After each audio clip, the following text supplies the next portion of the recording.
things to remember. Okay, now back to screen share. All right, so it's February 1st. We're starting our hybrid meeting. People in the room here and online. It looks like we already have about 33 participants, including the speaker. And as I said, we have 20 some odd folks in the room. So first, I want to welcome any new members or anyone that this is their first meeting. So welcome to the meeting. Feel free to speak up. You can use the chat on the Zoom or unmute yourself and talk when convenient. And welcome any follow-up. So Kirsten Wisner, Sarah Kadri, Dean Kelch, Cassandra Adams, and John LeBourgeois are new members since the last meeting. What's going on here? All right. I already mentioned the speaker, Jis Sebastian. I have an intro slide for her in a minute. She was our 2020 conservation grant recipient, and her talk's reproductive ecology of Paph druyi in the Western Ghats in India. And I think, as I already mentioned, the opportunity table in person. We also have switched now for the year to $20 gift codes or gift certificates from Sunset Valley Orchid. So the tiny jungle ones are retired. We did that for last year. For this year, every month we'll be giving away 4 $20 gift codes for those on Zoom, and we'll retain one for the people in the room to get a gift certificate with the raffle, along with the plants in the room, to try to incentivize people to come in person. And what else? So that's the opportunity table. Show and tell we mentioned will be after the talk, before the raffle. There's an orchid book drive going on. So actually someone brought a book here. I think Mark Sullivan is in the room. Yeah. So Mark already came and specifically dropped off a book for the book drive. Where did you put it? Oh, in my backpack. All right. Mary Gerritson's been collecting those and asked that we make an effort. She's already got a lot, but we're trying to consolidate and get save money on the shipments. But I would like to do that after POE is over. And the shipment is going to India, care of our speaker tonight, to Jis Sebastian. So I have a slide on this. I'll come back to that.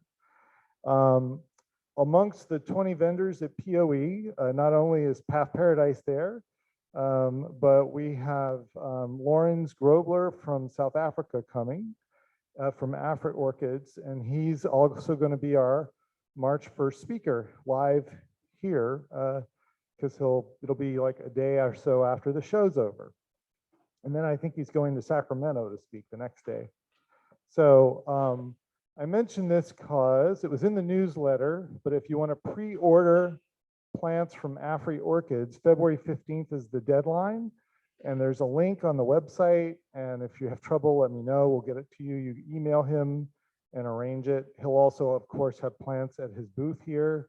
And he's going to do a plant table on March 1st, the opportunity table. Okay. Let's see, what else is on there? AOS judging is ongoing next door as well as in Sacramento. Any changes to that? I don't know if there's Lynn, or Lynn can mention it if I get it wrong, but it's on there. It's typically the first Sunday of the month in Sacramento. So yeah, it is the first Sunday of the month at Dueling Dogs, and the other one is usually in conjunction with Sacramento Orchid Society tomorrow night, the first Wednesday, but the meeting room is not open because of COVID. So we're going to do two judgings this month at Dueling Dogs in Lincoln, and one will be this Saturday, the 6th, and the other one will be the 16th. 6th and the 16th. Thank Tom, you, is that Lynn. right? All right. Thank you. Yep. All right. So membership dues. Most people have paid their dues.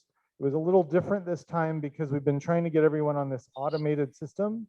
There will always be some people that prefer to pay by check or otherwise in person, but the majority of people are now renewing online, and that system emails you and gives you like a little prompt to renew or let you know before it auto renews if you are going to allow it to do that. So just letting you know. You can also renew or join without a login. So even though members have a members only part of the website, we get a lot of questions about this. You do not need to log in to renew. You can actually just click and renew just like you're a new member. And the system knows your name and your email, and Heidi's doing the magic on the back end with John. So that's if you had a question about that. POE, so it's now February. We only have a few weeks. February 22nd, we start the setup. The gala is going to happen on Thursday night, 6 to 9 p.m. Everything is still proceeding. There are certainly COVID screening going to occur. We're going to have someone outside pre-screening people, putting on wristbands to document that they've been checked with ID and their vaccine card. As of today, the San Francisco Department of Public Health defines the full vaccination status for those eligible as including a booster. So those eligible for vaccination should be vaccinated. Others would have to have an antigen test within 24 hours. However, we are not like all medical professionals. So we'll make our best effort to check with each person as they come in and put a wristband on to check their ID, their vaccine status, and ask that they're not sick. It's for children that are able to be vaccinated, they would have to have an antigen test to show up to come inside the building per county rules. So that's the best we can do. The food is still, and wine are donated, are still able to occur. We actually did, if you didn't know or forgot, we got a $25,000 grant from Oakville Ranch Winery. Again, she gave us $50,000 back in 2019 before the 2020 show to support the society to keep doing the show, otherwise unrestricted. So that helps us feel a little more comfortable fronting all the costs. And we've kind of kept going here. So she's going to come herself, I think, to the event as well on gala night. La Mediterranea is catering, so we have a pretty nice spread, including for folks of any sort of dietary restriction. I think there's something for everyone. But we will have tables that people will have to stay stationary at to eat or drink, and no wine beyond this room and the rec room. So no alcohol in the gallery or out in the courtyard, because that's on the way out. So that's always the rule here in the building. So that'll all be coming out, but if people keep asking, is it still on? Yes, it's still on. We are selling tickets. All tickets are being sold through Eventbrite online. The site, our website links to that. There are postcards. We have 2,000 postcards. So take postcards and give them out if you think you're going to be able to, and spread the word. There's a box of them on the floor at the front table there that's got them all in there. Take as many as you think you'll give out. We also still need volunteers. We have about 50% of the volunteers we would expect, which probably makes sense. But if you're considering volunteering, please do use the sign-up sheet or contact me or Corey and let us know, okay?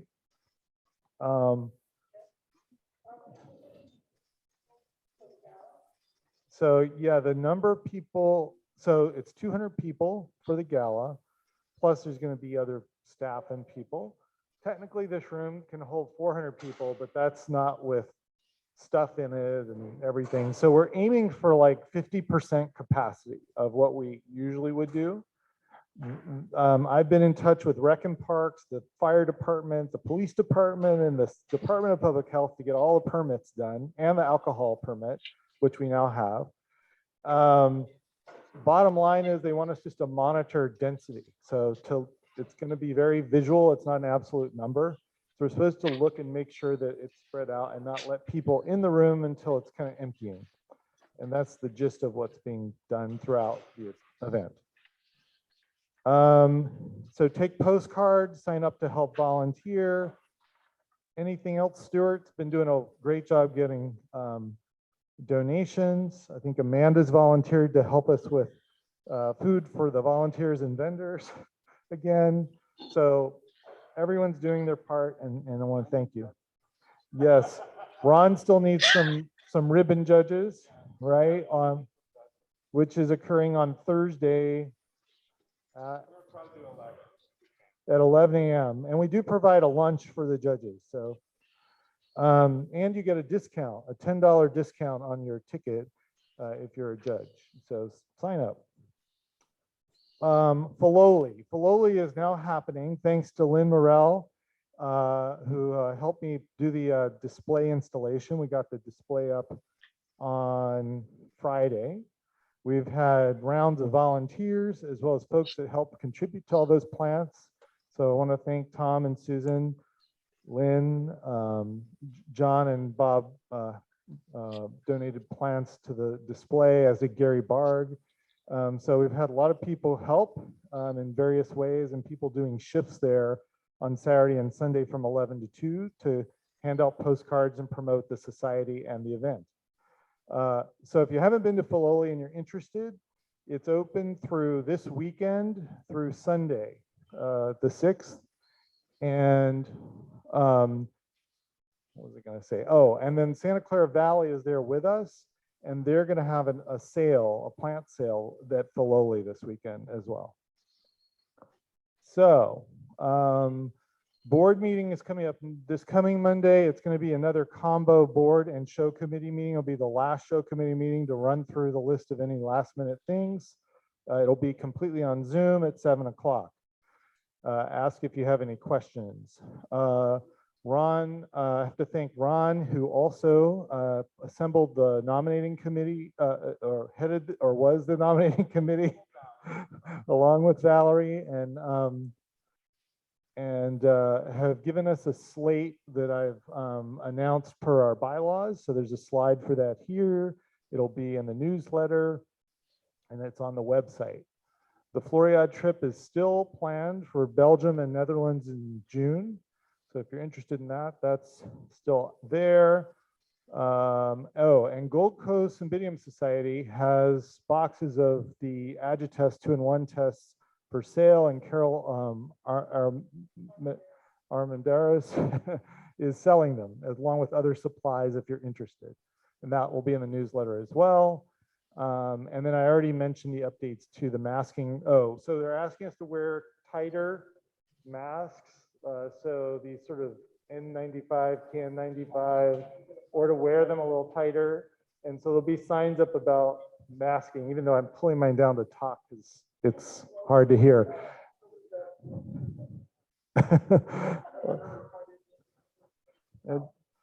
All right. Other slides. Jis, thanks for hanging in there. I'm still doing announcements, so I talk too much, but that's how we get through it all.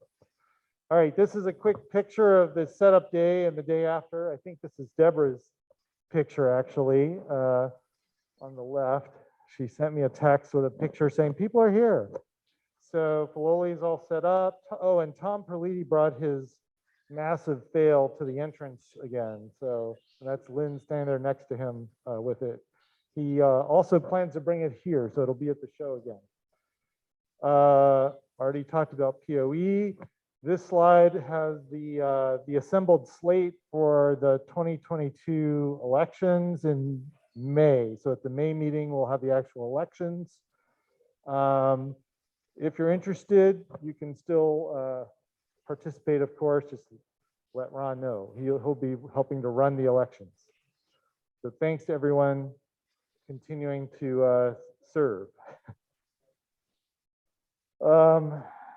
I'm going to come back to Jis. The book drive. So I can't talk through this. So these were books, types of books on the left and specific books on the right of interest. We are not looking for old copies of Orchid Digest or Orchids magazine. So if you're interested, think you have some of these types of books of interest to ship to India for Jis's group to use, let us know, and Mary is helping to coordinate that. Donating to SFOS, I wanted to point out that not only are we doing conservation, which, Jis was a recipient of this grant, the work that you'll hear here, but we have unrestricted grants, or donations, as I mentioned. And then the Gene lead, we lost Gene, as we all know, earlier this year. We established and donated money to the Forestry and Horticulture Department at City College and started a scholarship in her name. We'll be raising money and announcing that at POE as well to try to continue to raise money throughout the year. I already mentioned Lawrence Grobler's next month's speaker, and that there's a February 15th deadline for pre-orders, and this is from the catalog that he provided. There's a PDF with all of it, all the other things and prices. I mentioned Gold Coast, membership dues renewal, it's in the newsletter. These are the things about upgrading your mask. There'll be new signs out about trying to get people to do that, as well as updated vaccine things. And now I'll back up and finally introduce our speaker, Jis Sebastian, who is a PhD in forest ecology. She's been working much of her career in the Western Ghats in India, the Western Eastern Himalayas, and is involved in research, conservation, and community outreach. She's currently running research, conservation, and capacity building programs in orchid science and a climate resilient sustainable community model initiative in Kerala. She is, as I mentioned, I don't know how many times now, the recipient of our conservation grant, and will present the work that, some of the work with that grant of reproductive ecology of Paph druyi in the Western Ghats. So without further ado, Jis, can you unmute yourself? There you go. Let me stop sharing for a minute so we can see you. All right. Can you hear us? I think you can hear us.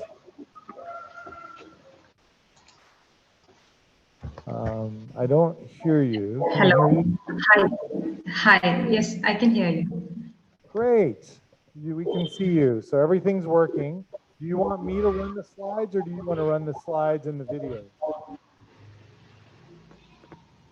I'm sorry. Do you want me to show the video you sent and run the slides here, or do you want to do it?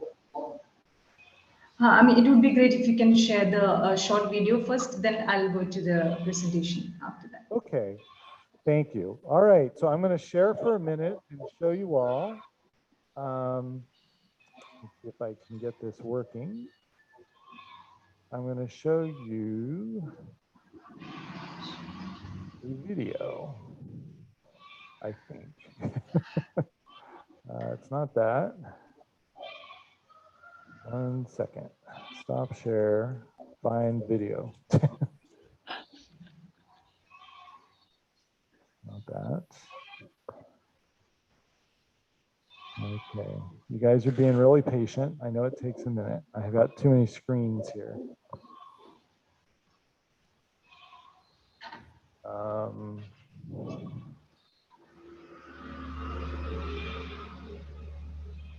Sorry.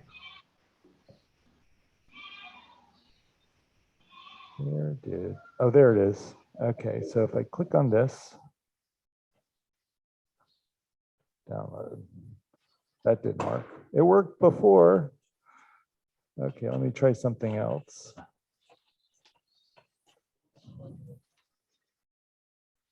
All right.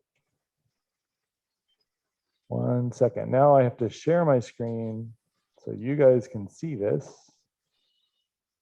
And here we go.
Is there sound to this video?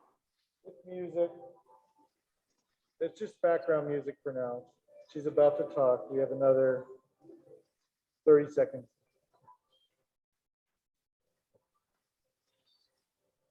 Sorry, thanks.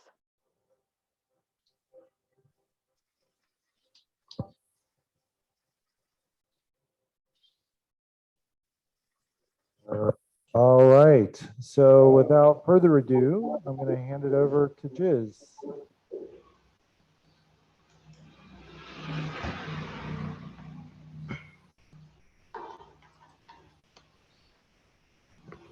And we can see you.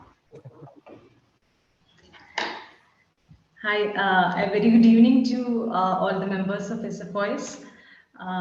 First of all, thank you so much for sharing the short video, and also thank you very much for supporting our drive to collect orchid books for our orchid library at Tropical Institute of Ecological Sciences.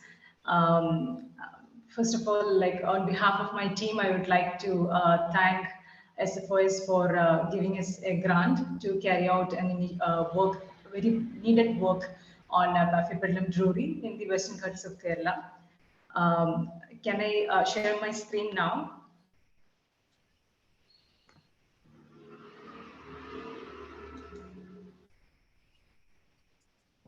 Yes, yes. Go ahead.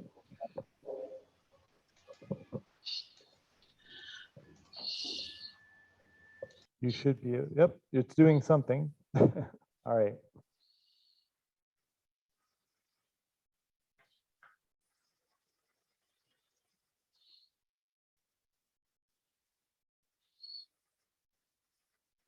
Okay, we can see your slides.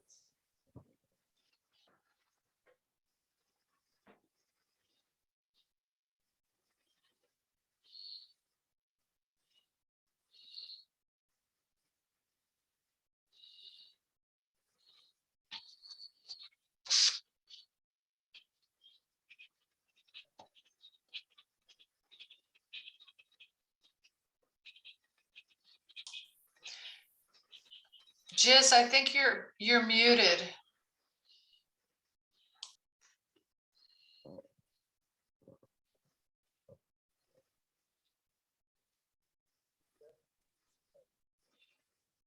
Can you hear me now? Yes. Okay. So we have done a work on the reproductive ecology of terrestrial orchid, a critically endangered terrestrial orchid, Paphiopedilum druyi, which is seen only in the southern western Ghats of India. So let's just take a look at the genus Paphiopedilum in India. In India, we have got around 7 species of Paphiopedilum. And interestingly, 6 of them are confined to the northeastern Himalayas, starting from eastern Nepal to the Naga Hills and Khasi Hills in Shillong. Whereas Paphiopedilum druyi is the only species that is found in the southern India. And it might be interesting to note that it is actually seen like around 2,000 kilometers far from the nearest Paphiopedilum locality. So the other Paphiopedilums that are seen in the northeastern region are Paphiopedilum Ferryanum, Caesareanum, Venustum, Insine, Hirsutissimum, and Villosum. So let's come to Paphiopedilum druyi. It's also known as Drury's slipper orchid. It was originally discovered by Mrs. J.A. Brown in 1865, and the plants collected by her was later acquired by Colonel H. Drury, and somehow the plant was named after Mr. H. Drury. Colonel Bedomi located them in flowering in Kalakkad Hills in Tamil Nadu state and named it Cypripedium druyi in 1875. It was transferred to the genus Paphiopedilum by Stein in 1892. And almost after 100 years, Marman and Marman relocated the population of Paphiopedilum druyi in 1974. Until then, it was thought to be extinct. And although it is a very rare or critically endangered plant, there are very few or only a handful of studies that are available on Paphiopedilum druyi. It was moved to Appendix 1 of CITES in 1988, And the initial red list assessments categorized it as endangered. Later, you've seen red list assessments starting from after 2010 identified it as a critically endangered plant. In 1974, Maman and Maman discovered the plant population in Agastyamalai hills of Kerala and also recorded some notes on the distribution and habitat. And following that, in 1995, a team from Jawaharlal Nehru Tropical Botanical Garden Research Institute studied this site, and they carried out a very preliminary study on habitat, distribution, and population density of Paphiopedilum druyi.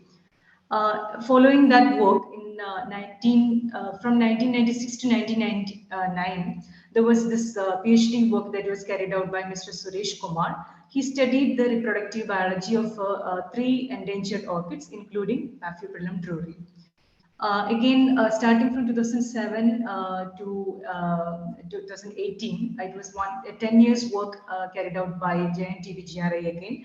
They tried to propagate Paphiopedilum druyi in ex situ conservation and tried to restore the wild plants. Then, apart from these works, hello. Well, I was thinking I'd take a little more, maybe. Nah, I don't need it. Well, you're welcome to. Is there salad left? Yeah. All right, I'll come up. Hello. Folks need to mute themselves No, if no, they're not speaking. Okay, apart from these works, you can see only a couple of research papers that are available that based on very short-term researches, such as a phytochemical study of Paphiopedilum druyi by Maridas et al. 2008 and mycorrhizal and endophytic fungal association by Parthiban and Ram Suhu. So these are the only studies available on this species. And based on the available studies and literature, we understand that the species, the Paphiopedilum druyi, is seen in Agastyamalai Biosphere Reserve in the southern India. And this Agastyamalai Biosphere Reserve is a huge landscape of around 3,500 square kilometers. And it is shared between 2 states, Kerala and Tamil Nadu. It has got 3 zones, such as transition zone, buffer zone, and core zone. And you can see that KMTR, Kalakkadu Mundathurai Tiger Reserve, is situated in Tamil Nadu, whereas Neyyar, Pippara, and Shenturani Wildlife Sanctuaries 2, 3, and 4 are situated in Kerala state. Interestingly, this Agastyamalai Biosphere Reserve has got around 1,100 square kilometers of core zone, of which around 780 square kilometers is situated in Tamil Nadu, which is also protected because it falls inside the Tiger Reserve. However, the remaining 3,500 square kilometers of core zone is in the wildlife sanctuaries in Kerala. However, it is open to pilgrimage and also tourism all throughout the year, and thereby posing more dangers to the endemic flora and fauna there. So this is the taxonomic description. I'm not going to get into the taxonomic description. As we all know, like this Paphiopedilum druyi has got the major characteristics as that of all Paphiopedilum species. And if you take a look at the major work that was done, or the first primary work that was done on Paphiopedilum druyi in 1995, they were able to locate growing plants in 7 locations in a single peak. And the total number of plant groups they identified was 1,126 plant groups with 4,792 individuals in 7 locations within 3 kilometers between 1,450 and 1,550 meters in Agastyamalai hills of Kerala. And the habitat they located these plants was exposed and withered rocky surfaces, mostly surrounded by the bamboo or Oclandra thickets and bordering open montane grasslands or shola forest along the faldings. And the vegetation they noted was scrub grass like Zengiria sebastiana, Oswickia species, Melastoma species, Lobelia, Pausolzia, Aralia, and Syzygium. And they also noted that the rate of pod set and also the percentage of embryo formation in seeds was very poor. And also they mentioned that the chances of division and perinating rhizome to give rise to new plants was also very rare, and this probably was attributed to the reason for the limited population size. And later, another work was carried out by P.C. Suresh Kumar, focusing on the reproductive biology of different orchids, one of which was Paphiopedilum druyi. So some of the major findings from his thesis was he identified the pollinators of Paphiopedilum druyi as the sylphid flies, males of Beta Surface cerarius and females of Episurface alternans. And the mechanism was based on deception, he mentioned. And the males of Beta Surface cerarius was mainly lured in the hope of the pseudo nectar, whereas the females of Episurface alternans were lured mostly because of the offer of brood site. And sorry, Poaceae and Asteraceae were the dominant vegetation associates along with this Paphiopedilum druyi. And again, he recorded flower and fruit herbivory by Noctuidae moths in the region.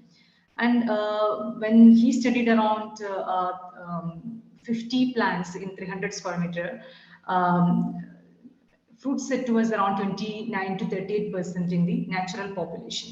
And he also mentioned that the influence of the local climate, such as changes in temperature, wind speed, and rainfall, was very important on the pollinator activity, and and changes might be affecting the visitation by pollinators and other floral visitors. So based on we had only like 2 major studies available on this species. So we initiated this work to understand what is the actual situation, or what is the actual status of this population of Paphiopedilum druyi in Agastyamalai Hills in the current scenario. So the project was Reproductive Ecology of Paphiopedilum druyi, and I also have one more investigator with me, Dr. Amit Kumar. He's a scientist in Wildlife Institute of India, Dehradun. He could not join today because he's on tour. And so the significance of the proposal was mainly because this species is still enjoying a critically endangered status. And however, the population is still declining, it's rapidly declining. And also, this has been at least 2-3 decades since we identified this species in the wild. However, there are no proper research or conservation initiatives that has been done in this regard.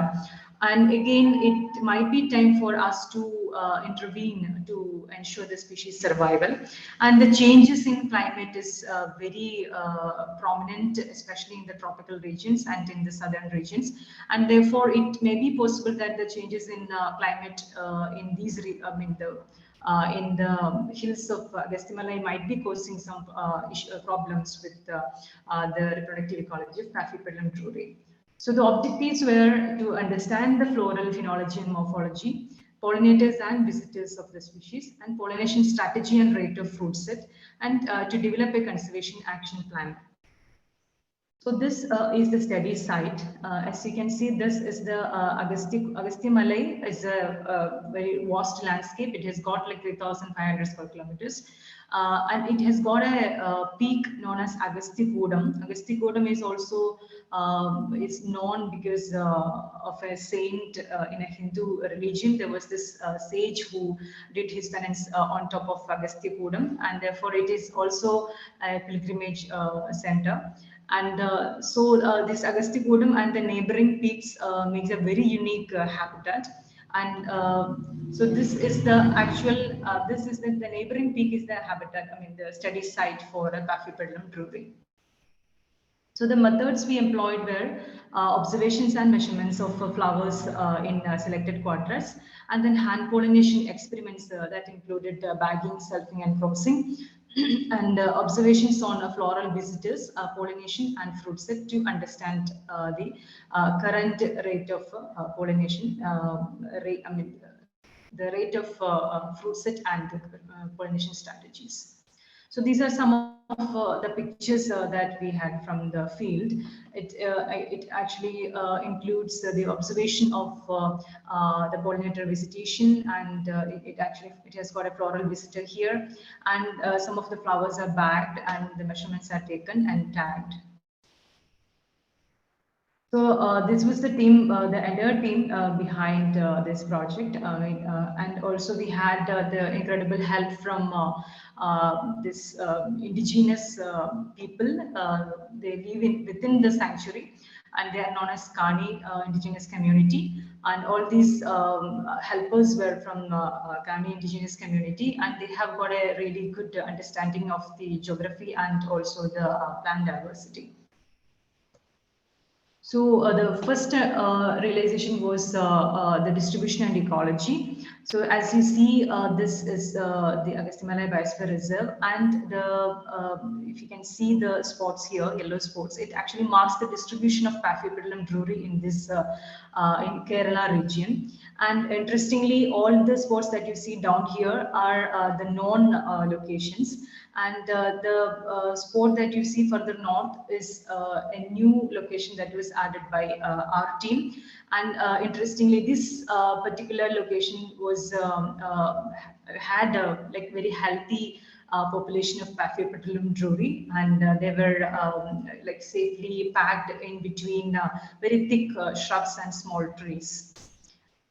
And also we scanned a lot of areas nearby these peaks, because I mean, there is only one peak that actually supports the species Paphiopedilum druyi. However, we surveyed some of the nearby peaks around the area, and however, we could not locate any other plants.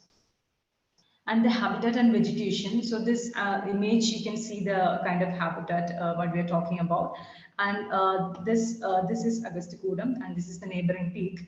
And so the habitat is rocky outcrops and grassland slopes in montane shola forest. And it has got foldings or ridges in between. And these are like filled with very thick bamboos or plantra thickets. And as we move upwards or towards the top, you can see like it becomes grasslands, and it has got like very small trees, because it has got the characteristics of a shola forest, and therefore the trees are like very small, sometimes as tall as 2 to 3 meters, with profusely branched.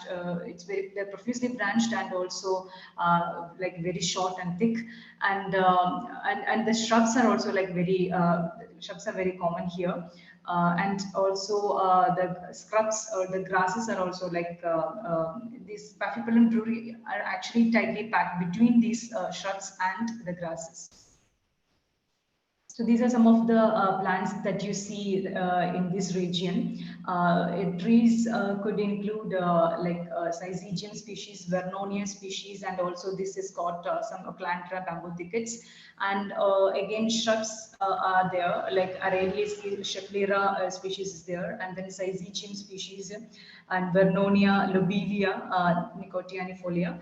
And again, there are herbs like Didymocarpus, then Hoya passiflora, anemone species like Cocodiaceae, and this is the nature of the vegetation in this region. And this plant, this is a grass called Zenkeria sebastiana, and these are like they kind of resemble Paphiopedilum druyi, and therefore they might help in reduce threats to Paphiopedilum druyi.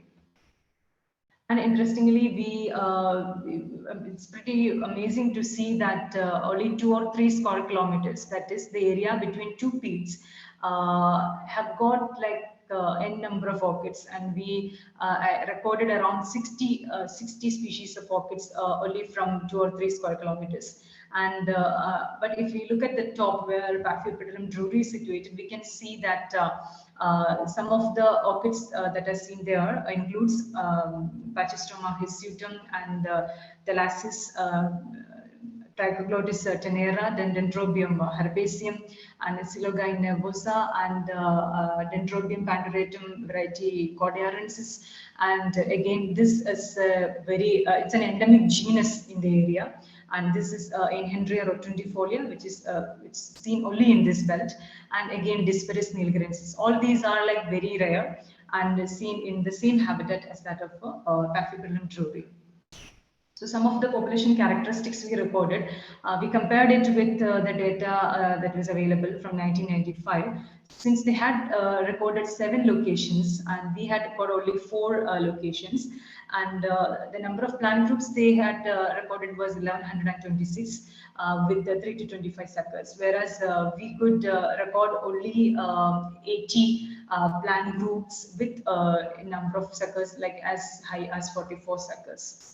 And the aspect of the slope is mainly southwest, and we had some quadrats to understand the phenological events and also the population status. So the density was like pretty low compared to the previous study, and the number of individuals bearing flowers was again, you can see the difference here, it was only 75, and port set was very, I mean, it was 0.08 in 2021. So it actually shows that there is a huge difference in the population size and the pollination. So phenological observations, we observed the longevity of flowers, and it was seen that the mean flower longevity may be said as around 64 days. And we recorded the flowering from February, March, April and May, because we could not get the permission in January. And again, the southwestern monsoon starts in June and it goes on until September or October. So we, I mean, basically got only 4 months of field work time. So, but based on the observations by forest staff, we came to know that the flowering started in December 2020, and it continued up to like April, we can say. Again, this year, like in 2021 end, again the flowering started in December, which is actually interesting because previous literature reports suggest that the flowering is strictly in March, April. Whereas now it is showing early flowering. It's probably due to the changes in the climatic conditions up there. So this is the images of flower in various stages of life. This is very young flower, whereas this is it's getting old. And we also carried out pollination experiments by bagging, selfing, crossing, and we also tried a pollen smear, assuming that it might work. And also we observed the natural fruit set in 63 flowers. And interestingly, the natural fruit set was only 0.09, whereas it was 100% in selfing, and crossing also around 75%, and pollen smear, it worked for only 1 flower.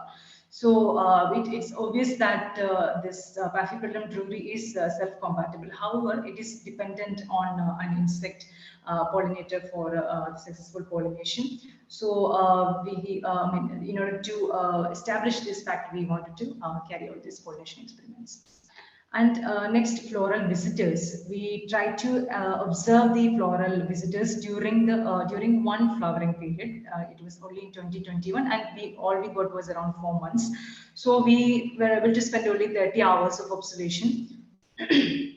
Sorry, across 3 months, and we recorded the climatic conditions, and we sat there from morning to evening to observe the visitors. However, we could not observe any non-pollinators of the species, and we got only like some weevils and bugs from Miridae and Cuculionidae families. So there were the pollinators were not present during this period. So some of the major findings may be briefed as we were able to identify an unknown location of population in the same slope, which is healthy. And then there is a drastic decline in population size compared to previous studies. And interestingly, we observed no pollinators during the peak flowering period. So we may have to look at the possibility of the loss of touch between flower and pollinator. Then there is assumption that early flowering is induced by changes in climate, and the rate of natural fruit set is extremely poor, and also number of seedlings are also like very poor. It's actually like out of around 80 plants, we could see only like 5 or less than 5 seedlings, new seedlings. And other major findings, apart from the objectives, we recognized a potentially dangerous infectious disease on plants. This, I mean, the non-populations, the previously non-populations all had a common infection, which is probably caused by some fungal or bacterial infections. All of them like were drying from the root, and then it actually slowly spreads into the leaves, and then the plant dies. So this is we do not know how pathogenic it is or how aggressive it can be. Still, we recognize this as a we need to understand the gravity of this issue right now.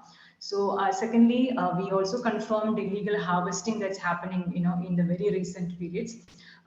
So again, impact of changes in climate. It's possible that the changes in climate affecting the population, because based on the records from the department and also the indigenous community, the changes that is, the climate that is experienced in the Agastyakoodam and the nearby peaks are drastically changing, and the wind speed and the changes in temperature in the low temperature at night and the high temperature in the daytime, it's all it's very different from that of the past reports. And again, Agastyakoodam and the Druripara together supports around 60 species of orchids, which is a real wonderful diversity that you see in one single place. And extreme wind movements and fluctuations between these temperatures are probably affecting the phenological events and the pollinator activity. So this is the kind of infection that I talked about, this was very common in this was pretty much common in the populations in the lower regions. However, it was not seen in the northern population. And based on a very preliminary observation by a colleague, a friend in Kerala Forest Research Institute, some of the fungal isolates were identified. They were Fusarium, Aspergillus glaucus, Aspergillus niger, Penicillium, Trichoderma, Cercospora, etc. However, we do not know like what causes this infection and how serious it is. So we really have to go forward to understand more about this. And also we tried to identify, to assess the restoration work that was carried out by JNTBGRI in 2018. They planted around 320 seedlings in 2018. It seemed that only 15 plants remaining right now. So it may be said that it did not work in the landscape. And they think it is because of the drought that happened in 2018. But we doubt that maybe the lack of acclimatization period could also be a reason for the failure. And so we have to really consider immediate an action plan or conservation action plan for Paphiopedilum druyi. So right now we think about conducting lab tests to identify the fungal bacterial infections and the nature of pathogenicity in the populations. And secondly, we really have to create awareness among the forest staff and indigenous community, because if you look at the forest staff, it's like there are very few people, like say only 1 or 2% are aware of this species or the importance of this species. And again, when it comes to indigenous community, the younger generations are like not very aware of the diversity in the area.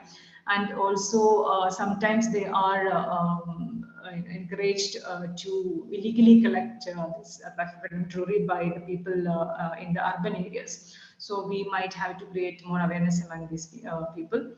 Then also we think of creating awareness through publications and media to generate the need for declaring the core area of Agastyamalai Biosphere Reserve as National Park. The core area that belongs to Tamil Nadu state is already in a tiger reserve and therefore protected. However, the core area in Kerala is open to lots of activities, and therefore it might be inviting a lot of illegal collection and other activities. Therefore, we think of trying for a legal move to get the area declared as a national park if possible. And again, also we are moving a proposal to Tamil Nadu Biodiversity Board to declare it as a state orchid for Tamil Nadu. And again, to handle the illegal harvesting, we may have to go ahead with some legal interventions. And also, we definitely need to encourage capacity building programs for researchers because we will have to take up the propagation and restoration programs. And that's where in general in India, the skill, we do not have the skills to carry out much of these propagation and restoration programs. And also resources are less, so we definitely want to maybe look up to collaborations and other possibilities. And also, we'll have to initiate long-term research to understand the distribution, population, and reproduction of the species in both the states. Because as so far, we just have got very little, just 2 or 3 studies on Paphiopedilum druyi from Kerala. However, it's also there in Tamil Nadu. That is, this particular peak extends to Tamil Nadu, and it actually the same peak probably. However, we do not know what is the actual population there or what is the situation there. So we'll have to look at the population in Tamil Nadu as well, and some of the publications are in pipeline. So I would like to acknowledge Department of Forest and Wildlife, Candy Indigenous Community, Dr. Pankaj Kumar, Dr. Mallikarjun Swamy, Dr. Edwin Varghese, and above all, the Funding Society, SFOS. Thank you. Thanks, Jis. That was great. Do people have any questions online that you want to ask? You can unmute yourself, and then we'll turn the lights on here in the room and ask if anyone in the room has questions.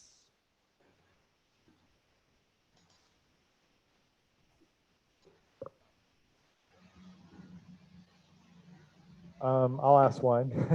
So you mentioned the Tamil Nadu, looking at the other state. So is there a legal or logistical reason you couldn't go to the other state, or you can have access to the whole area, or?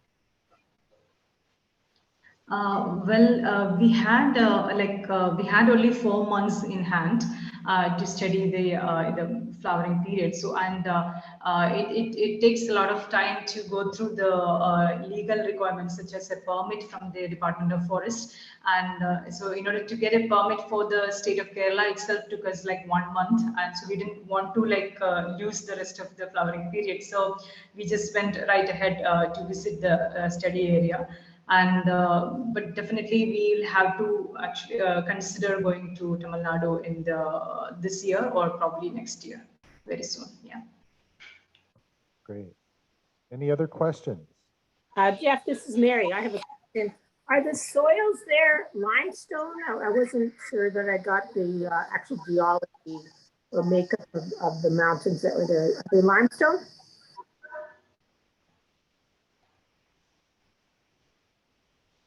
Were you able to hear? She asked what the soil, if it has limestone. Oh, okay. Oh, thank you. Okay, so yeah, it is, the habitat is it's like a rocky outcrops. It's withered rocky area, and it has got this sand loamy soil. But obviously we wanted to studied some soil characteristics as well, but we could not do that in that short period of time. However, we definitely have to take it up right now, because we obviously consider all the other ecological aspects that we left out in the last period. So we will take it up soon. Yeah. Okay. And any other questions before we move to show and tell?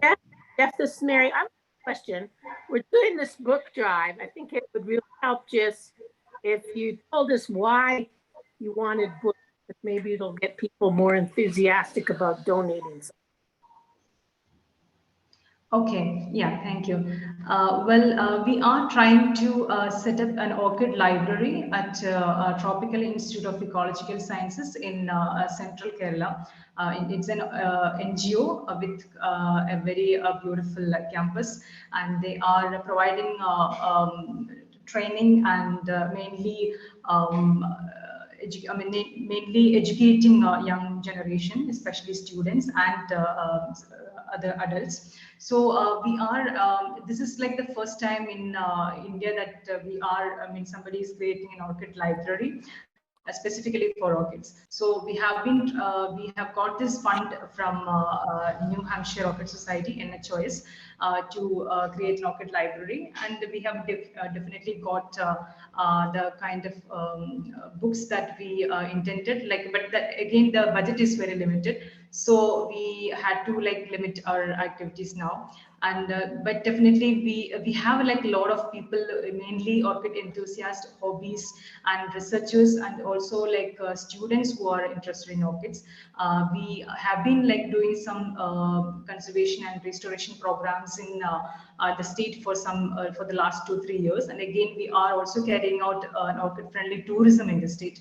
So we definitely have got a lot of interest coming to us from different kinds of people, especially students and others, and also farmers. So if we create a space like an orchid library that is open to the entire public, that we intend to create it like open access. So if it is open to all, and also people, researchers and everyone who can access through online, it would definitely be a great help to those who intend to create income from orchid farming, and also to study orchids, and also to grow orchids in their own courtyard. So we definitely look forward to doing this. And again, it's also important because one of our major objective is to generate interest among students, so that and also researchers, because we really have to enable them to take up more research in the near future, because we have this serious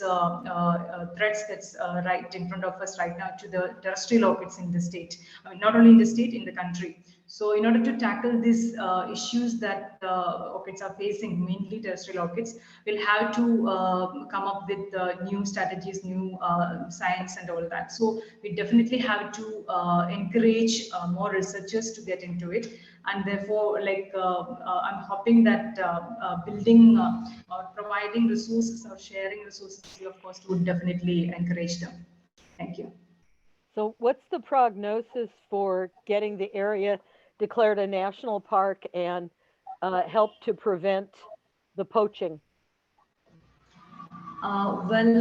This particular area that we are talking about is open to tourism, pilgrimage, and illegal harvesting. So probably this illegal harvesting is happening through the other two things. So yes, we have a provision to declare an area as a national park if it has got a very endemic, very rare or critically endangered species. For example, in Munnar, we have got Irevikulam National Park, which is dedicated for Nilgiri thar. So like that, we can definitely look at the possibility of declaring the core area that comes off Agastyamalai Biosphere Reserve that comes in Kerala to be declared as a national park.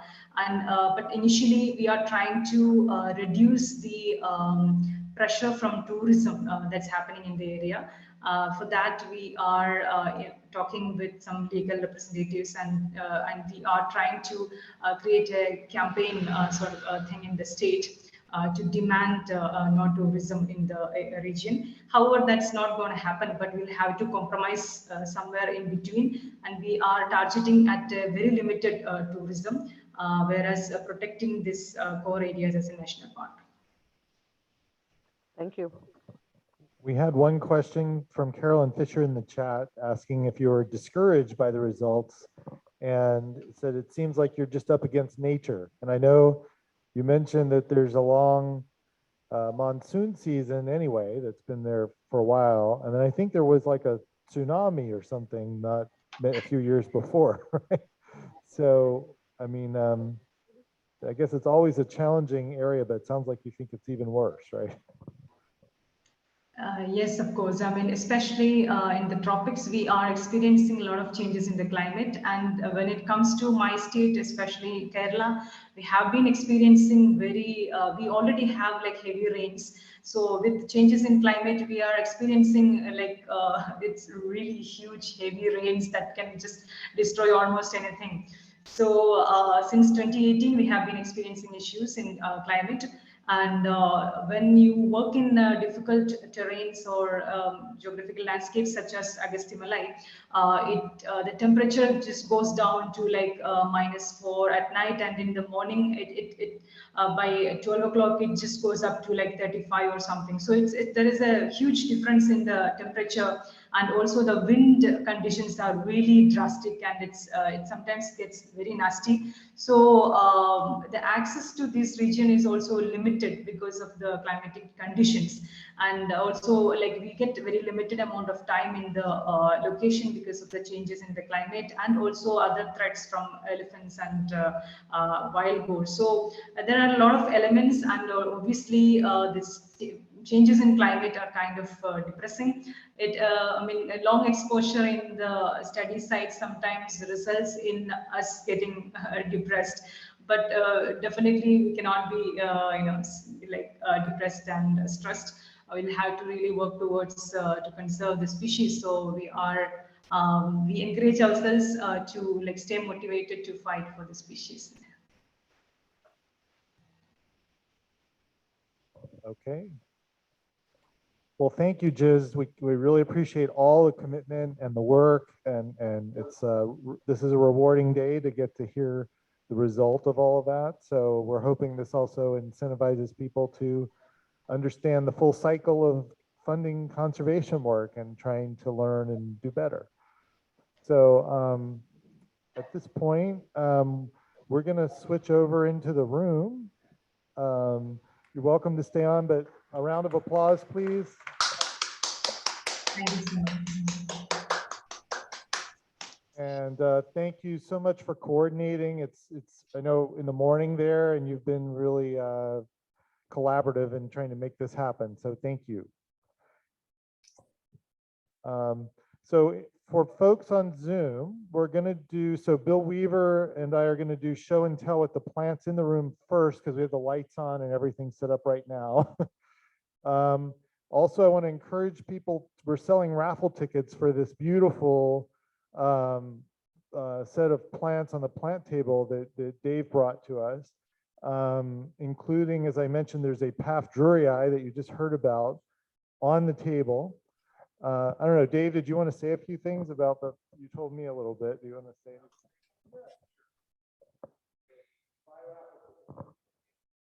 There's one Paph druyi there. It's going to bloom next year. Obviously, a bunch of Paphiopedilums there, a few complex, a couple of mods.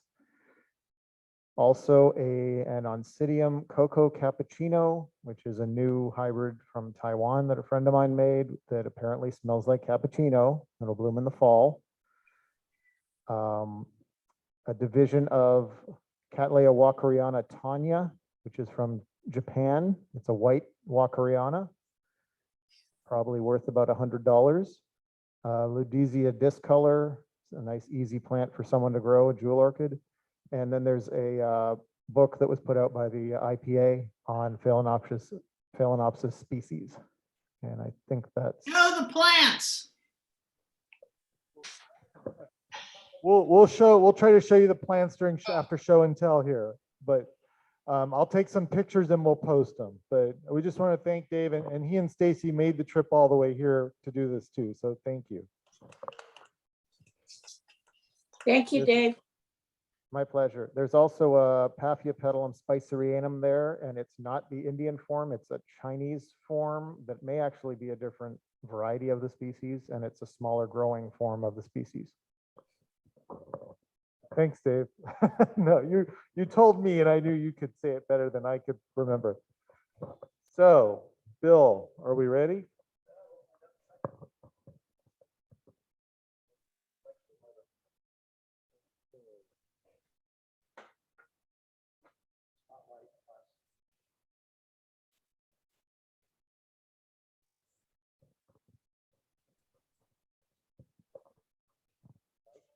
Need a mic. I'll bring it to you. So basically, you stand right about there.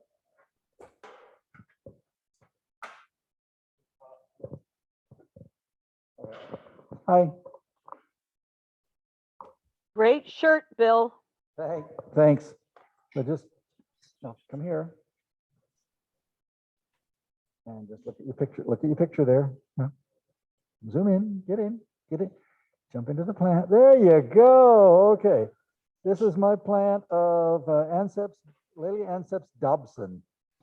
Somebody was commenting about it. They just had one of these at the Peninsula auction the other day. It's like, this wasn't it. I didn't get that one. This one, I just found out the name for this. This is mine. It's a Cinnamon Sparkler. It is a hybrid of Dorothy Elliott, which is my flat out favorite one. Dorothy Elliott, there's a lot of different ones with this kind of shape, but incredible dark red flowers. And then this one's crossed with Cinnabarina, I think, but it makes a nice orange. That one's full of spots, but hey. This was brought in by Florence. This is Dendrobium Australian Rhodie McInnes by Aussie Parade. Oh, this is Australian Rhodie McInnes, which is Aussie Parade by Dendrobium speciosum. So chances are this thing's going to get big. Generally, when they cross with speciosum, you would hope to get a gigantic, no, just lay it down. It's not stable. You hope to get gigantic plants, but everything you cross it with seems to shrink it. This is also Florence's Weston Feral, which is Mighty Mouse by Floribundum. That is a tiny little flower, but boys, it got a lot of flowers. I think the Floribundum won. There we go. And it's got, what, 4 or 5 spikes on it now, Flora? 4 spikes, okay. Oh, okay. Vince, wherever you are. Yeah, you need to put your name on the top of this and put it in the basket for the drawing. So for everybody who brings in plants, you put one of these, no matter how many plants you brought in, whether it's 1 or 100. And so everybody has the same chance. So put your name on that top piece, put it in that little basket. Okay, so Vince brought in Masdevallia Barclayana Herald. There you go. Nice color.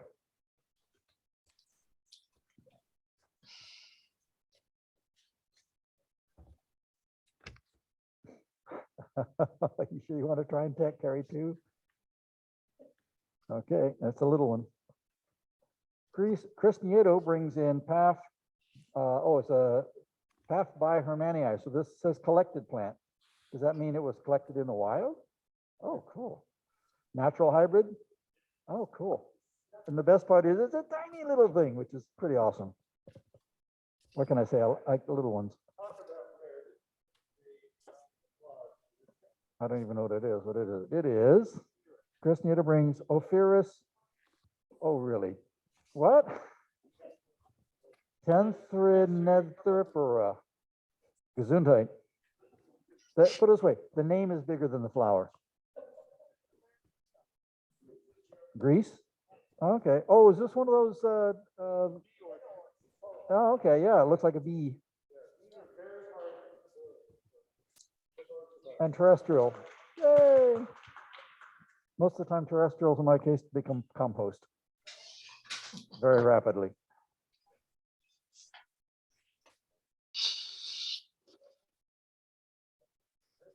Also from Chris, brings in Ludisia discolor. Yeah, we just had a speaker on jewel orchids. And that is doing really well. Most of my jewel orchids turned to mush, so I'm trying again. Terrariums, I got air pumps in there to keep the air fresh. Oh my goodness. Anything. I'm not going to kill them this time. Oh, Japheth brings, yeah, I know. 2 of them already died. Japheth brings in Cattleya Circle of Life Round Robin. Very big, very flat. Circle of Life makes a great parent for all sorts of nifty things. You get a great color and big, flat, round flowers. And this one's got all the good stuff. And last but not least, and the tag is over there. The tag's on the table over there. Or I can just pull the tag out, either way.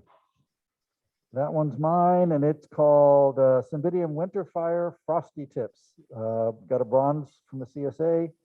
You can see where the frosty tips comes from. And everybody wants one. The challenge is it can't be cloned. So it has to grow up and you may have to make it a division, because if you clone it, the portion of your cellular mechanism that keeps you from turning into big blobs of cancer fixes that and it goes away. So if you try and clone it, it's gone. I'll put it to the side because otherwise it gets in front of the projector. Okay, that's it for the local ones. Okay, thanks everyone. So nice crowd, nice table. Yeah, you don't want the flashlight in your eye. And Lynn, are you ready? I think I am. Can you hear me? Yeah, Yes. Let me get you. You ready for me to share screen, Jeff? Yes.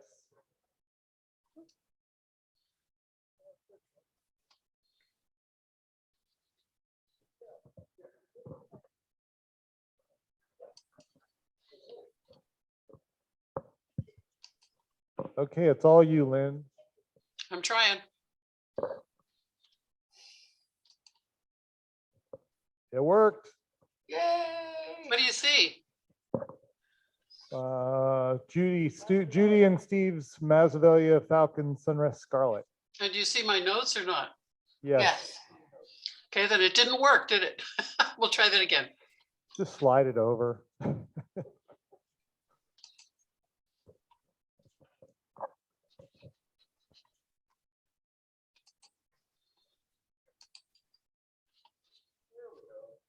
Perfect.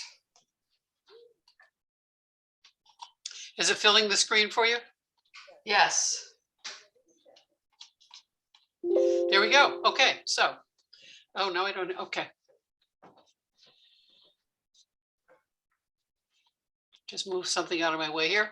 Okay, so we have another great virtual show and tell table tonight.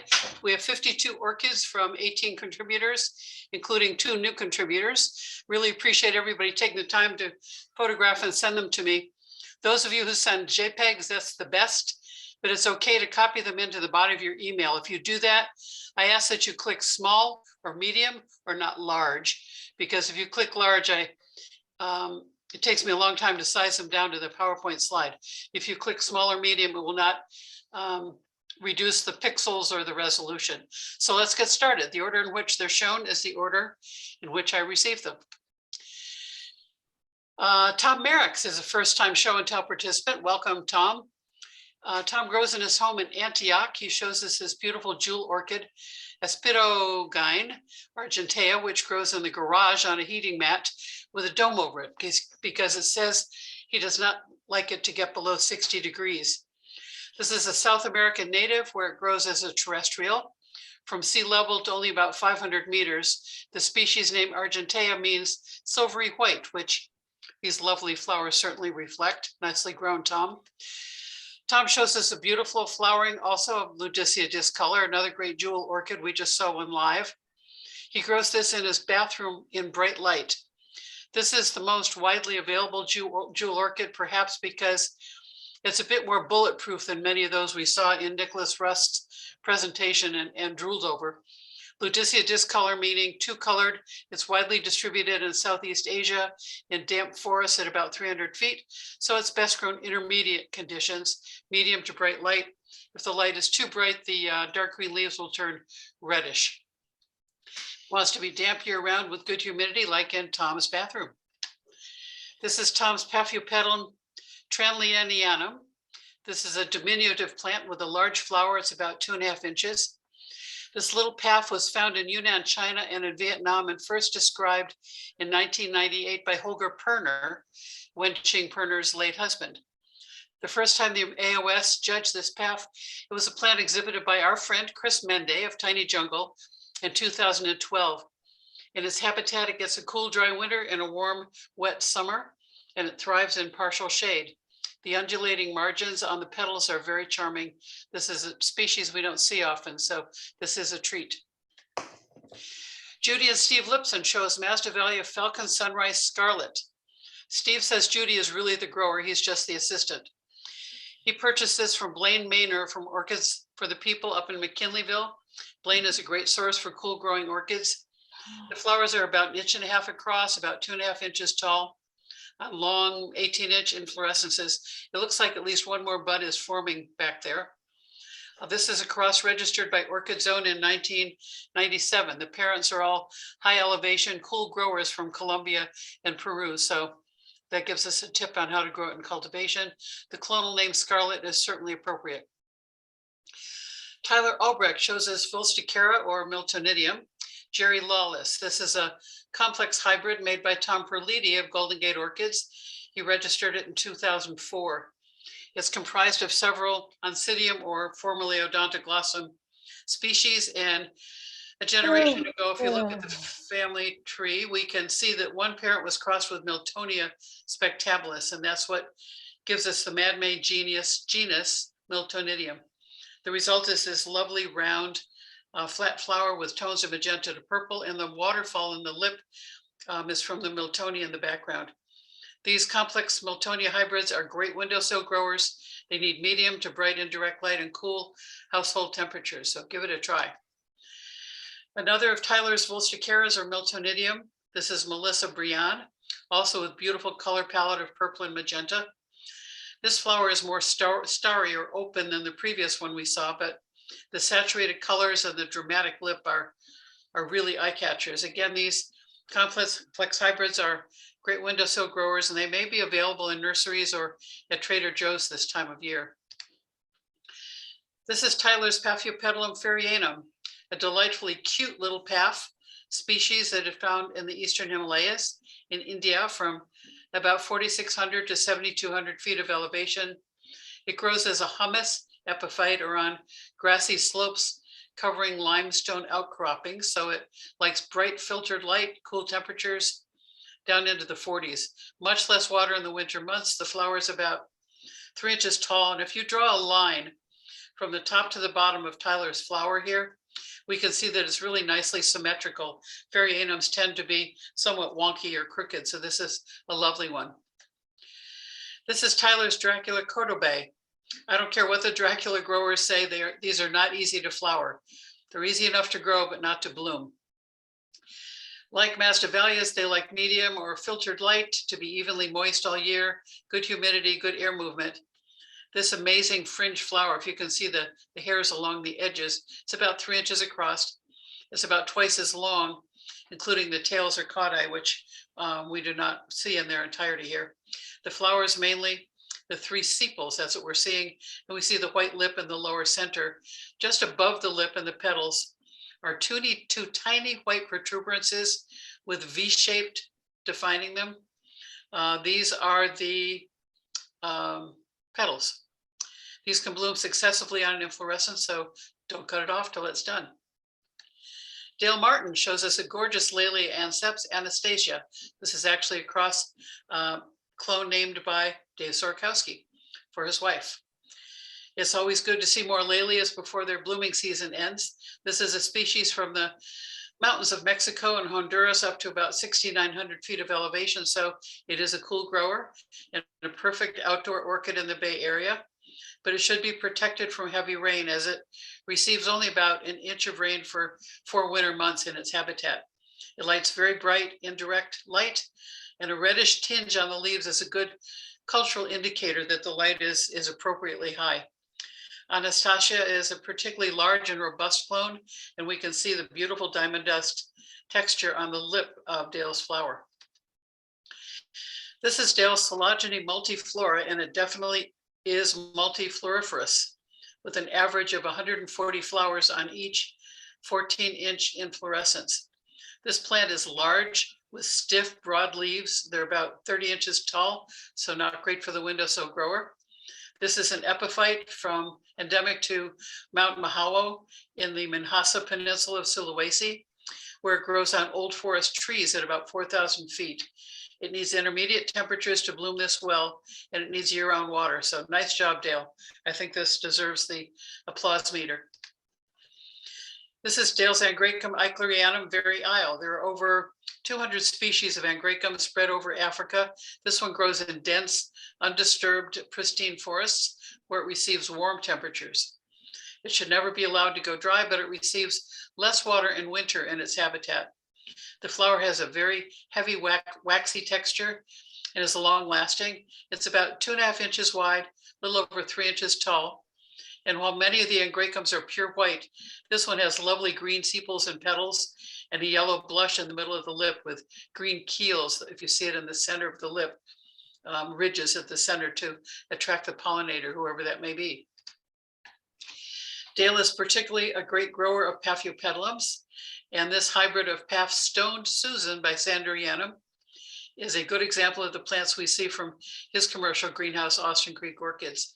By the way, he has a great website and also sells on eBay. This is an unregistered hybrid, presumably a pretty new cross, and we can see from the family tree where the name Stoned Susan comes from. It's a cross of Susan Booth by Stonii.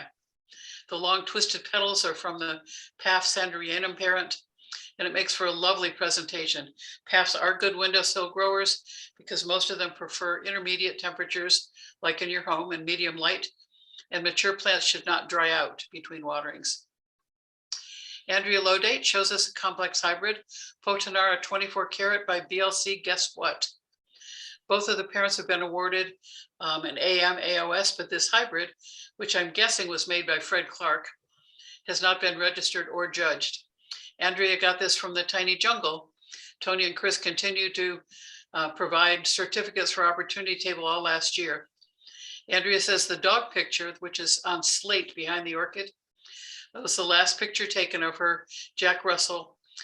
To the left, he lived to a happy 17.5 years and was a champion flyball dog. The other dog, Motley, is her lap dog. Very cute. Vank Reddy is a new contributor to Virtual Show and Tell. So glad you sent photos, Vank. Thank you. This is Paphiopedilum Sugiyama num, named for a Japanese orchidist, Sugiyama. It's a species first described in 2004, discovered on Mount Kinabalu in Sabah, Borneo, in hill forest at elevations around 2,600 feet. So that means it's warm growing. It's a terrestrial or lithophyte, kind of medium sized. Vank is growing it successfully in a bark mix with lots of perlite in there for aeration and moisture retention. The flower is very open with narrow petals and very elongated pouch. J. Fowles' notes say that it is similar to, but separated from Paphiopedilum virens. An example of virens is shown at the right. It's separated because it has larger dorsal sepal, and the brownish purplish petals are different, which they also have they're finely spotted over the entire surface of the petals. Very cute. Vank's Laelia anceps, variety Veciana, Andy's Choice. It's another lovely color form of this cool growing Laelia from Mexico. It tolerates temperatures near freezing. And as we can see in the photo to the left, it's a very vigorous grower. Perhaps the easiest way to divide a rambling Laelia or even a rambling Cattleya is to place an empty pot under the overhanging roots. Top it with just a little bark mix for the roots to hang on to. Don't fill it up. Once it's established in its new home, cut off the overhanging portion with a sterile blade, and voila, you have two beautiful Laelias. Heidi Arno, who many of you know as our membership chairperson, shows us this Cymbidium green glass by Lone Star, which she purchased from Ron Norris in the summer of 2020. And this is the first time it's bloomed for Heidi. She asks, why did I think the flowers would be green? So a little research shows that this hybrid was made by our SFOS associate Ken Jacobson and registered in 2010 as Cymbidium Exeter Glassy Star. One parent Cymbidium green glass is shown at the right, and it certainly is green. I could not find any photos of the pollen parent Lone Star, but presumably it's red, and those red genes must be very dominant. Still a very lovely flower, Heidi. Dave Hermeyer shows us 3 lovely Laelia anceps. I think you can never have too many Laelia anceps, and I love all of the photos of them. This is an unnamed color form which shows beautiful contrasting white and deep pink in the petals. This is Dave's Laelia anceps Helen by White Marble, the crossing of 2 alba clones resulting in this lovely alba form. It is still considered a species because the crossings are two color forms of the same species. So it's not a hybrid. And this is Dave's Laelia anceps mini hairy, a plant he purchased from Andy's Orchids. It's a cultivar with shorter spikes, which are just 15 to 20 inches long. And we've seen that Dave grows all of his anceps mounted, which makes great sense because they are epiphytes growing on oak trees in their habitat in Mexico and Honduras. They're each very lovely, Dave. Jeff Harris shows us another beautiful Laelia, Laelia furfuracea, which he's growing in his greenhouse. This is the coldest growing of all the Mexican Laelias. This species is found in Oaxaca, southern Mexico, on the rough bark of scrubby oak trees at elevations up to 10,000 feet. So that tells us it is cold growing. It's also miniature to a medium size. It's an epiphyte. This species needs a cork or tree fern mount, high humidity year round, but with a decided winter rest and bright light after the growth has matured. The flower is about 3 inches. It's long lasting and fragrant, and this plant is on our SFOS display at Phalloli right now. Jeff shows us two color forms of Spathoglotus Plicata, which he fell in love with when he was in Wailea, Maui earlier this year. Spathoglotus is a terrestrial species found in a wide range from China to Papua New Guinea, and has recently been considered invasive in Hawaii and Florida, where it has established a stronghold. Plicata refers to the pleated leaves, which can be up to 3 feet tall. It needs warmer temperatures than most of us can provide, with nights only as low as the mid-60s. I was not successful with them years ago when I bought 2 at POE at Fort Mason, but I'd love to try them again. The flowers are so charming. Roberta Fox shows us Ancistrochylis rothschildianus. Ancistrochylis is an African genus with just 2 species, and rothschildianus is a lovely little miniature native to West and Central Africa. It blooms on leafless or nearly leafless pseudobulbs. If you look closely at the picture on the left, you can see that the pseudobulbs are shaped like Hershey kisses. The flowers are about 2 to 2.5 inches, and they're an unusual dusty rose color. Roberta grows it in the greenhouse and waters it throughout the year with no dry rest period. Roberta's Bulbophyllum maxillare with synonyms including Bulbo masdevalliaceum and Bulbo bloomii. This is native to a wide range of Pacific islands from Indonesia to New Guinea to the Philippines. It's often found in rainforests and in coastal forests near rivers, so humidity is a must in cultivation. Roberta grows it in her greenhouse where it's very vigorous and floriferous. The flowers are about 1 inch to 1.5 inches wide and 3 inches tall, including the caudae or tails on the sepals. This is a beautiful blooming of it, Roberta. This is Roberta Stenorhynchus speciosum. Although this is not considered a jewel orchid, the rosette of spotted foliage is really very striking. This is a species native to a wide area of Central America, Caribbean islands, and South America. It would make a good houseplant because it doesn't need much light. It does need warmth, and the spotted velvety foliage makes it attractive even when it's not in bloom. I bought mine about 20 years ago from Dan Newman. So if you're interested, you might find one at our Pacific Orchid Expo later this month. This is Roberta's Ophrys Ariadne. Synonym is Ophrys cretica, because it is found in Crete and also in Greece and the Aegean Islands. This is one of the so-called bee orchids. We saw one earlier on the live show and tell table, because the flowers do look like bees, creating a wonderful deception to attract their pollinator. This is the first of Roberta's Mediterranean terrestrials to bloom this year. She says she usually doesn't start watering them until late October, once the nights cool off. But this year we got rain in early October, so it got watered earlier. She grows all of her Mediterranean terrestrials outside in Costa Mesa, California, which is considerably warmer than here. Her other Ophrys will put on their show in the next couple of months, and we'll look forward to seeing those as well. Stuart Menaker has not been able to join us for a few months. Welcome back, Stuart. He shows us Pleurothalis ruberima, the name meaning the intensive brick red Pleurothalis. Pleurothalis is the largest genus of orchids in the New World, with more than 1,000 species found in all parts of subtropical and tropical Americas, where they grow terrestrially or epiphytically. This flower is about half an inch wide by about 3 inches long. Strange little thing. Another Pleurothalis from Stewart. This is Pleurothalis Cordata, found in wet cloud forests at a wide range of elevations. So it can be grown warm to cold, but always with plenty of moisture. Many of the pleurals like this one, we can see if you look at the photo on the left, the flowers arise from the stem center of the leaf. There's several color forms of Cordata, from this translucent peach to blood red. Stewart grows his orchids in his house, so you can certainly be successful growing these tiny beauties as well in your home. This is Stewart's Renanetia Sunrise. If this looks like a salmon pink Neophoenicia falcata, that's because it is half Neophoenicia falcata. And the other half is the bright orange Renanthera imshutiana that we see in the pictures to the left, giving it this little starry flower, its beautiful color. The showy lip comes from the Neophoenicia parent. This hybrid was made by a Japanese grower in the 1960s, and it's received a number of awards over the years. Both parents are very cool growers and would do well outdoors in the Bay Area, but protected from heavy rain, and it likes bright filtered light. Stewart took this photo of Brassavola nodosa growing outdoors in a garden in Cozumel, which is the largest island in the Mexican Caribbean.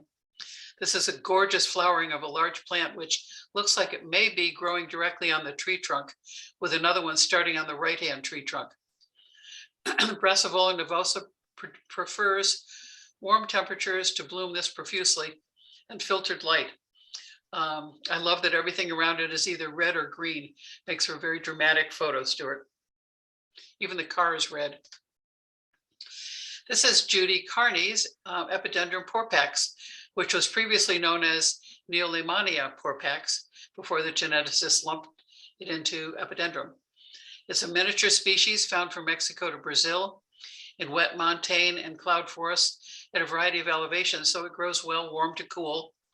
As we see, it has succulent leaves and a creeping habit. Over time, a small plant will form a mat like Judy's has. The fragrant flowers are about 1/2 inch, and Judy's is an unusual album form, meaning that it has no red pigment. The typical form has a shiny wine red lip, like the example shown at the lower left. This is really beautiful. This is Judy's beautifully grown Dyneema polybulbon, which has previously gone by the names Encyclia polybulbon and Epidendrum polybulbon. Judy says she received a small piece of this from her friend Anna Chai in 2008. Judy had told Anna she had trouble getting a good bloom on hers, which Judy was growing mounted and hanging vertically. Anna's a wonderful grower, and she suggested to Judy that she grow it horizontally, just lay it on the bench. Lay them out on the bench, and that did the trick for Judy. So if you're having trouble growing or flowering yours, lay it horizontally and watch it take off. It worked for me as well. Tom Pickford shows us his Cattleya Big Ben, the clone Blue Mountain, which was awarded an HCC AOS. These are big, showy 6-inch flowers, and Tom has 2 inflorescences with a total of 24 flowers. Wow.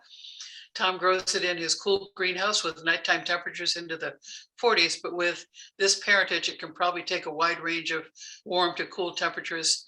And also it wants bright indirect light, as you can see in the greenhouse. It's getting pretty bright light. This is Tom's Dendrobium Hilda's Heart, a complex, large flowering Australian hybrid. The colors are a really striking contrast of deep yellow and magenta. And as it's nearly 80% speciosum and tetragonum, these are two cool growers.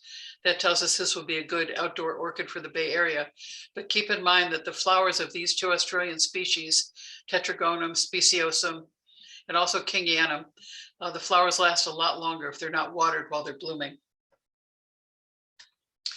And this is Tom's Cattleya, formerly Sophronitis, cernua. This is a charming Brazilian species with 1-inch eye-popping flowers. I've read that there are 2 distinct populations of Sophronitis cernua from different habitats. Those which grow along the seacoast in Brazil have somewhat pale or faded flowers, while those with more brightly colored flowers like these grow farther inland.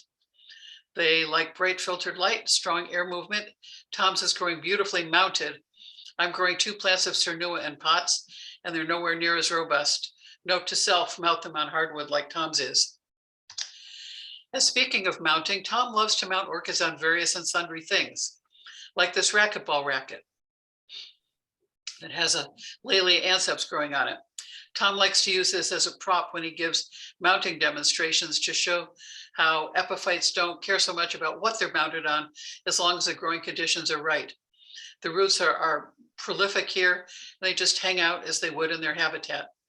This plant currently has 4 spikes with 13 flowers and is clearly thriving, growing on that racquetball racket. He also has an orchid mounted on an old sandal and one on a rubber duck decoy, so the possibilities are boundless. Deborah Valls-Qualter shows us this Dendrobium regal vista, a complex hybrid made by Fred Clark of Sunset Valley Orchids in 2017.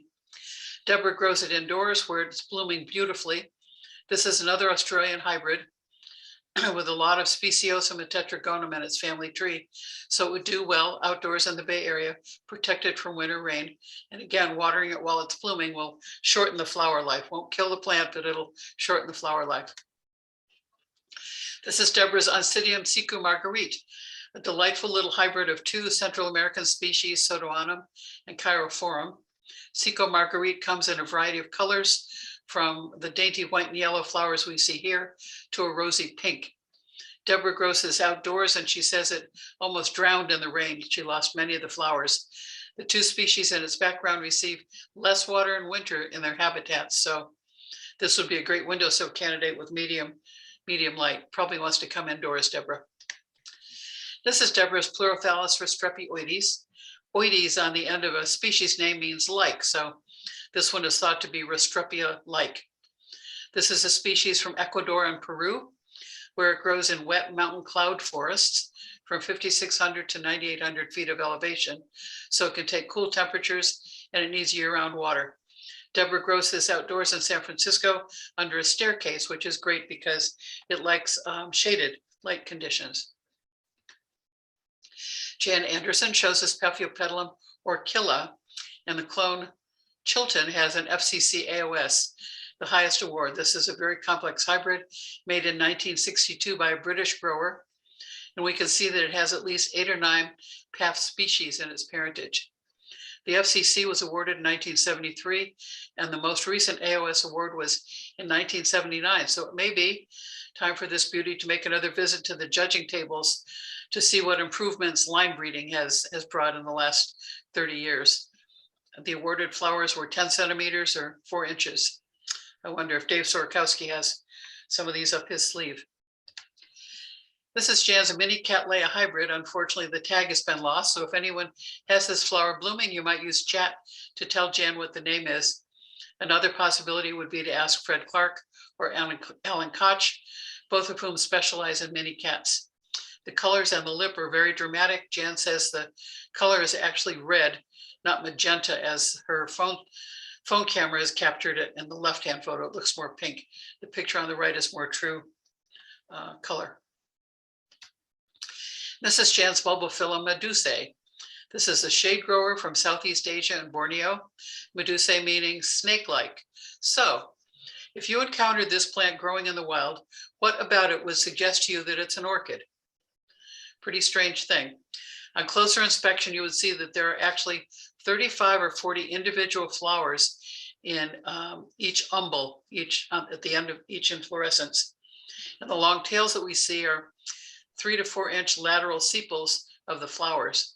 The dorsal sepal is up inside the ball of flowers, as is the minute lip, which is less than 1/8 of an inch. These are very cool, Jan, and it's a great photo. Susan Anderson shows us Dendrochilum pulcherrimum. She just received a culture award, a CCM, or a Certificate of Cultural Merit from AOS on this very plant 3 weeks ago. And she gave it the clonal name Kodiak after her wonderful golden retriever. Let's hear the applause. Each inflorescence arises from the leaf center of an emerging growth, and is actually a chain of 30 to 35 tiny 1/8 of an inch flowers. Pulcherrimum is a species endemic to or found only on the island of Luzon in the Philippines, up to about 4,000 feet. So Susan grows this very successfully in her intermediate greenhouse with night temperatures not below 58 degrees. It likes lots of water when in active growth, but much less water from Halloween to Valentine's Day. Dendrocolumns are very rewarding plants for any orchid collection, including windowsills. So congratulations to Susan on the Culture Award. The photo is the award photo taken by Ramon de los Santos. Susan's Cattleya amethystoglossa. This is a mid-sized to large Brazilian species named for its amethyst-colored lip. Susan grows it in her intermediate greenhouse. And nighttime temperatures in the winter get down to about 58. Winter daytime temperatures are about 70. And it needs this diurnal range, or the 20-degree or so variation in temperature between day and night, in order to initiate bud growth and flower formation. The Baker notes indicate that this Cattleya blooms best up to about 3,000 feet of elevation, where it receives a significant day-night temperature differential. And growers on the coastal areas of Brazil report they have trouble flowering it because of the moderating effects of the ocean on the local climate. The flowers are about 3 inches, they're long lasting, and they have a slight fragrance, and all that in spots too. What's not to love? This is Susan's Dendrobium amethystoglossum. Again, the species name amethystoglossum reflects the amethyst lip color. This is a species found in northwestern Luzon in the Philippines, growing on mossy limestone cliffs at about 4,600 feet, where the skies are typically cloudy. This is not the easiest dendrobium to grow, but given the right conditions, diffuse light, average winter nighttime temperatures in the mid-50s and days in the 70s, it can bloom as well as Susan's. Plants should be allowed to dry somewhat between waterings, but should never remain dry for long periods. The waxy flowers are about 1.5 inches across. They're fragrant and they last 3 to 4 weeks. Kate Klum shows us Pleurothalis Truncata. This is a cool to cold growing epiphytic species, meaning that it grows on trees from Ecuador, found at altitudes from about 5,500 to nearly 10,000 feet. So Kate grows this outdoors on the back landing of her home in San Francisco. Like Stuart Menaker's 2 Pleurothalis species, which we saw earlier, we can see in the left photo that the inflorescence arises from the base of the leaf, and it forms a chain of brilliant flowers, which is held tight against the mid part of the leaf. The inflorescence is about 3 inches long, and the flowers are about 1/8 of an inch. The pollinator of these tiny flowers must be a gnat or a similarly tiny insect. So if orange is your thing, here's another great one from Kay, Prosthecia vitellina. It has also been known as Encyclia vitellina and Epidendrum vitellinum. It's another New World species found in Mexico, Guatemala, Honduras, on mountain slopes facing the Gulf of Mexico, and in cloud forests up to nearly 9,000 feet. So another cool grower, which Kay grows outdoors in San Francisco. It can take nighttime temperatures into the low 40s, provided it's not kept too wet. The flowers are about 2 inches with a yellow lip that's blushed orange. Mounting is the way to go if you can provide enough water and humidity in the summer. This is Kay's Paphiopedilum gratrixianum, named for a 19th century British orchidist named Gratrix. This is a big, robust plant, and Kay says it's also a very reliable bloomer outdoors on her back landing. This is a species from Laos and Vietnam, where it grows in wet evergreen cloud forests on vertical cliffs of granite and other lime-free rocks at about 3,300 feet. It's characterized by oxblood spots on the dorsal sepal and the wavy petal margins. The flowers are about 3.5 inches wide. And this is Kay's Paphiopedilum villosum, which is also growing well outdoors on her back landing. It's a native of Burma and China and shaded to dappled light conditions up to 4,000 feet, usually near streams, with their roots embedded in mosses and water seepages. These are all good clues about how to grow them in cultivation, wet, except for a couple of drier months in the winter. For the best flower color, plants should be given more shade when flowering and good air movement at all times, according to the Baker notes. This is my Polaric Cymbidium, which I purchased 8 or 9 years ago from Orchids by Neil, if you remember Neil Tadlock. Poloria is a random mutation, in this case causing the 2 petals to imitate the lip, both in the color and markings and also in the cuppy shape. It occurs in all of the flowers on this plant every time it blooms, so it is stable. Some find it beautiful, others find it just weird. It has 2 spikes on it this year, so it is showy, and it's also currently on our SFOS display at Philoli. This is my Chysis bractescens, which I purchased from Alan Koch in 2016 as a small plant. And now it's a somewhat unwieldy, large plant with heavy cigar-shaped pendulous pseudobulbs. You can sort of see them below the flower. It blooms reliably each year on new growths. The flowers are about 3.5 inches wide. They're very waxy and long-lasting. This is a species from Mexico to Nicaragua, where they're uncommon, but may be found on the lower slopes of mountains up to 5,000 feet. So I grow it in my intermediate greenhouse with nighttime temperatures not lower than 58. It gets bright and direct light, and I water it all year round. It's also currently on our SFOS display at Philoli. And on to the pet parade, giving equal time to our feline and canine friends. This is Tom and Doris's very pampered cat, Sadie, checking out a pretty Miltoniopsis Burt field. Looks like she's ready to pounce. And this is Tyler's golden retriever, Kara, who was helpfully suggesting that Tyler use this particular pot when repotting an orchid last weekend. Thank you both for the pet photos. I think it's fun to finish our show and tell with them each month. That's it for tonight. Thank you all for the great photos. Stay well and happy growing.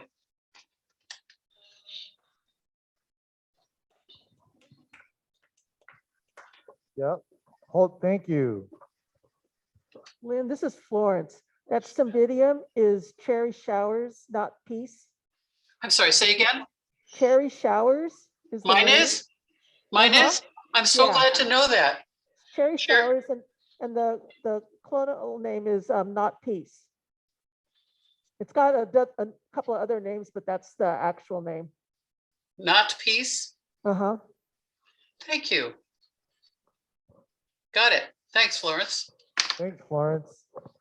Okay, so we are coming to the end here. For the people on Zoom, there are 4 $20 gift cards from Sunset Valley, and one of them will be given away in the room here. Those of you that are interested, John Rushworth is going to collect all your names. So let's see, I think, so John, can you unmute yourself and kind of run that? Make sure you've got the names of the people either by screenshot or list. Send it to me and we'll do a random generator. Yep. Yeah, so please just enter your name into the chat if you are currently watching on Zoom, and I will be adding your name to the random generator. Well, I'm getting a bunch of submissions now.